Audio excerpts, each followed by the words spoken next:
Master Jet, noong nag-check ako last week, mataas net ko. Ngayon, check ko, bakit bumaba net proceeds ko? Ito po ay related sa GSIS loan.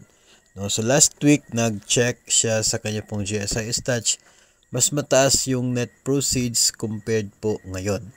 So sa case na ito ay malaking factor po yung PETSA ng pag-check sa inyo pong loan gamit ang GSIS touch.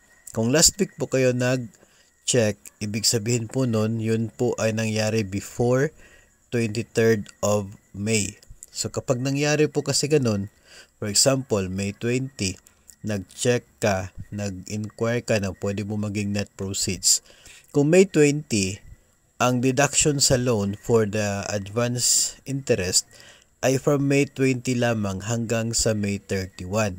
Yun lamang pong 12 days na yun ang mayroong advance interest na i-deduct mula po sa inyong loan, kaya mas mataas ang net proceeds. Dahil ang start ng amortization, kung sa May 20 ka, ay sa June. Pero kung ikaw ay ngayon lamang nag-check sa inyo pong GSIS touch, kung kailan lagpas na sa 23, no? Lagpas na sa 23rd ng May. Ang mangyayari kasi kung ngayon ka mag-apply ng loan, ang first amortization mo ay sa July.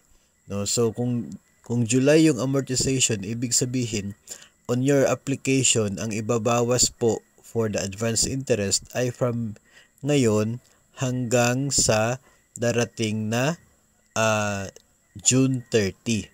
So higit isang buwan yung period na meron pong advance interest na siya pong ibabawas from your loan application.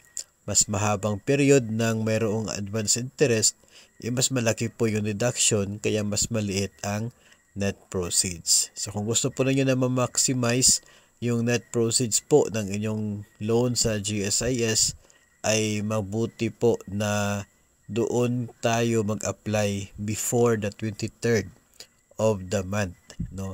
Yung sakto-sakto lamang po na yung date granted ay nasa 20, 21, 22 para yun po yung peak ng inyo pong net proceeds ayon po doon sa daily computation ng advance interest. So yun po yung dahilan kung bakit mas mababa ang net proceeds mo ngayon compared last week.